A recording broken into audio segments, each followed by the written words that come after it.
Kumparan rotor adalah bagian dari mesin listrik, seperti generator atau motor, yang berfungsi sebagai bagian bergerak dari perangkat tersebut. Rotor biasanya dikelilingi oleh stator, yang merupakan bagian stasioner. Pada sistem ini, rotor bertugas untuk menghasilkan atau menerima energi mekanik melalui interaksi elektromagnetik. Fungsi kumparan rotor adalah 1. Dalam motor listrik, rotor mengubah energi listrik menjadi energi mekanik dengan memutar poros. 2. Dalam generator listrik, rotor mengubah energi mekanik menjadi energi listrik. Komponen utama 1. Kumparan kawat dibuat dari bahan konduktif seperti tembaga untuk menciptakan medan magnet. 2. Inti besi mendukung kumparan dan meningkatkan efisiensi medan magnet. 3. Poros rotor menyalurkan gerakan putar dari rotor. 4. Sikat dan cincin slip mengalirkan arus listrik ke atau dari kumparan rotor dalam beberapa jenis mesin listrik. Jenis rotor berdasarkan desain. 1.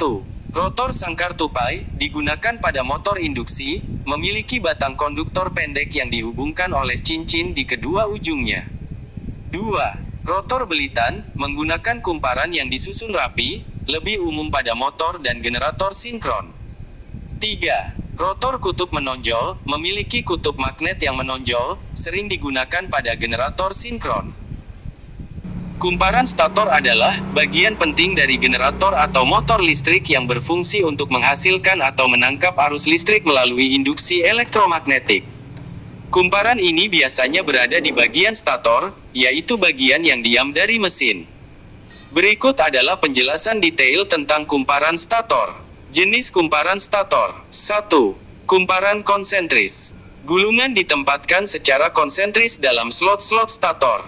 Biasanya digunakan untuk generator kecil atau motor sederhana. 2. Kumparan distribusi. Gulungan tersebar di beberapa slot stator.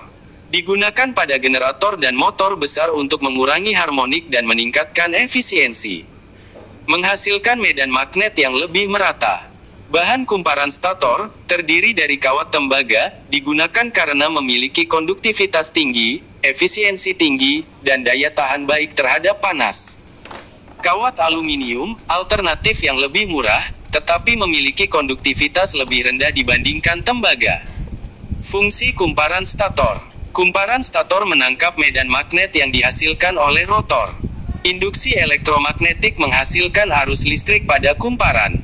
Pada motor listrik, kumparan stator menciptakan medan magnet yang berinteraksi dengan medan magnet rotor, sehingga menghasilkan gerakan putar pada rotor. Pola penggulungan kumparan stator. Single layer winding, setiap slot memiliki satu lapisan kumparan. Sederhana, tetapi kurang efisien. Double layer winding, setiap slot memiliki dua lapisan kumparan. Lebih efisien dan lebih umum digunakan. Perawatan kumparan stator. Beberapa hal yang perlu kita perhatikan untuk merawat kumparan stator yaitu: 1. Pastikan isolasi kawat tidak rusak atau aus. 2. Hindari panas berlebih yang dapat merusak kumparan. 3. Bersihkan kumparan secara berkala dari debu atau kotoran. Demikianlah penjelasan singkat tentang stator dan rotor. Perhatikan demonstrasi mengulung ulang stator dan rotor. Semoga bermanfaat. Mohon maaf bila ada yang kurang jelas.